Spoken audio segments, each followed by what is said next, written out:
Hi, Mimi here again, and today we're going to do some fun fine motor activities. You're going to need a few items, so once you have your list, run up, grab them, and come back. First thing, we're going to need some egg carton. Doesn't have to be clear like mine, just as long as you have an egg carton. It doesn't have to have as many holes as mine. It could be a 12 or an 18 or 6, however you have. Another thing you're going to need are some tongs. They could be bigger tongs, smaller tongs. Some fun pom-poms. We're also going to need a piggy bank and some coins. A colander, not just for pasta, right? Some O-type cereals. It could be Cheerios, it could be Fruit Loops, any type of cereal that is a circle with a hole in the middle. You're going to need some spaghetti. Now mine is spinach, but yours can be the regular wheat spaghetti. You're going to need some pipe cleaners and a piece of styrofoam. If you don't have styrofoam, I'm repurposing this from some packaging. You can use some Play-Doh or anything you can stick something into, okay? So meet me on the floor in a few moments. So our first activity is going to use the egg crates. It's going to use the tongs and our pom-poms. Point down. All right, so I'm gonna take my pom-poms out, got my handy-dandy tongs, and I'm going to pick up, now my pom-poms are all different sizes. Notice I'm using my pincer grasp, which is the thumb and the first finger, okay, to move these tongs. If you are not strong enough to do this, you may use your middle finger to support, okay? And I'm gonna pick it up and put it in one of the egg spaces. Yep. Okay, doesn't matter which one you put in. Take your time. This is good for building up the muscles in those fingers and part of the hand that you're going to need for writing, for cutting, for using for Legos, for manipulating, anything that you need to pick up, push in, put together. Great. Try this at home, and we'll see you in a moment for the next activity. So our next activity, we're going to need our piggy bank, and we're going to need some coins. Meet me on the floor. Now you see my piggy bank, like all piggy banks, has that horizontal oval hole. Okay.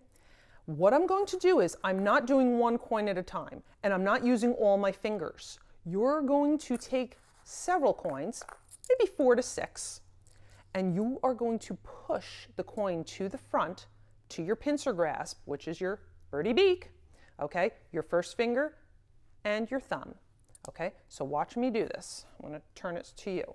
I'm going to push it forward from the middle and push it, and then put it in, okay? I'm taking it from the main part of my hand and moving it forward. This is building up so many muscles, and it's such good coordination.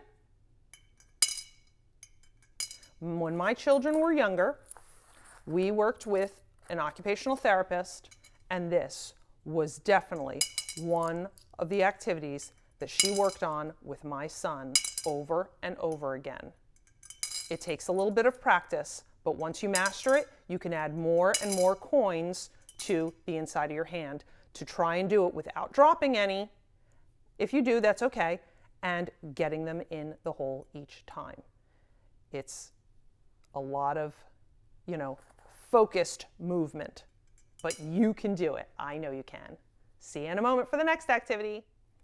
Okay, we have another activity. This one, we're going to use those Cheerios or those O-type cereals, our spaghetti, and our styrofoam or Play-Doh or whatever it is that you're going to stick the spaghetti into.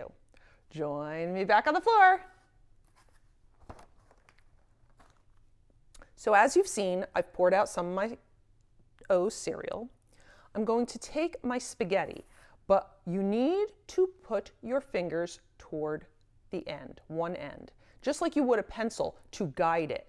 If your hand is up here, you don't have control of that pencil, nor do you have control of the spaghetti. It's going to bend and break just like that. We don't want that. We're going to be putting this in. Watch me do this, okay? You're going to hold it near the end, and you're going to turn it. See how I'm doing that? As you're pushing a little pressure, and it goes right in.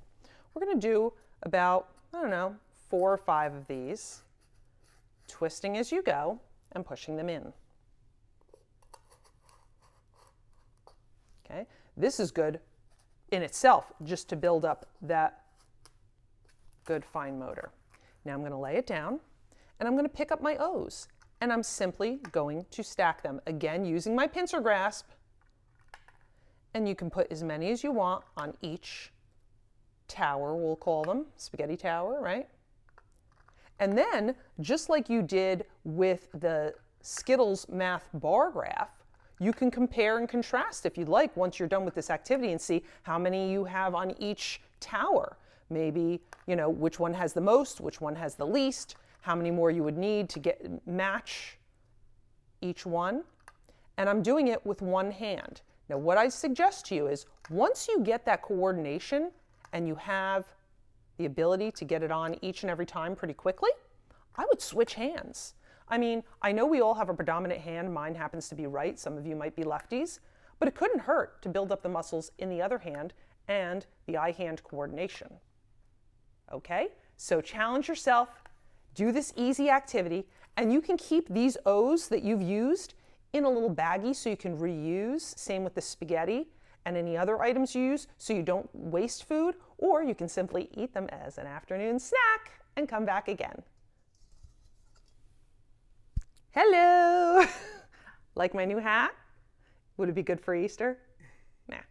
Okay, so I have my colander, and as you see, I'm going to put it upside down on the ground. I also have my fuzzy pipe cleaners, which we're going to use with our colander. Meet us down there. Now you're going to want to keep your pipe cleaners straight. You don't want to bend them. And as you see, my colander has all kinds of holes all the way around, as well as on the very bottom.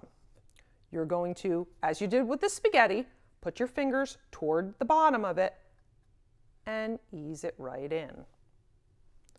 It's going to kind of look like hair, like the top of somebody's head with a bunch of hair coming out all different sides. You can use as many holes as you'd like. As you see, I'm having trouble. I didn't put my fingers down close enough to the edge. Once you do that, it goes in fairly quickly and easily. It's easier to guide it right into the hole that you would like. So now I can challenge myself as I did with the Cheerios and use my left hand, which is very hard for me because I am not a lefty at all. But if I take time, I can build it up. Or you can doubly challenge yourself and try, woo, 2 hands. Now you're gonna have to look at 2 different holes at the same time, which is very difficult. Does this look like a hat with like bedhead hair? My niece used to watch a TV show for kids, and there was a character and his name was Major Bedhead, and he looked like this. He had hair all over the place. So I hope you found these activities fun and engaging, and I hope they're easy for you to do. It's all items from around your house, and I promise you that will help you when you go to kindergarten, when you go to 1st grade, even in preschool, when you're learning to write, when you're learning to do everything. It's good for cooking, it's good for Play-Doh, it's good for building. It's wonderful for your dexterity and the muscles in your hands. So I hope you enjoyed it. Give us a thumbs up, share this with everyone you know, and we'll see you soon. Bye-bye. DeeNice says, do something nice. Mimi's message, put a smile on someone's face today. Friend shake. Ooh, boom, boom. Air high five, spin, shake. See you soon.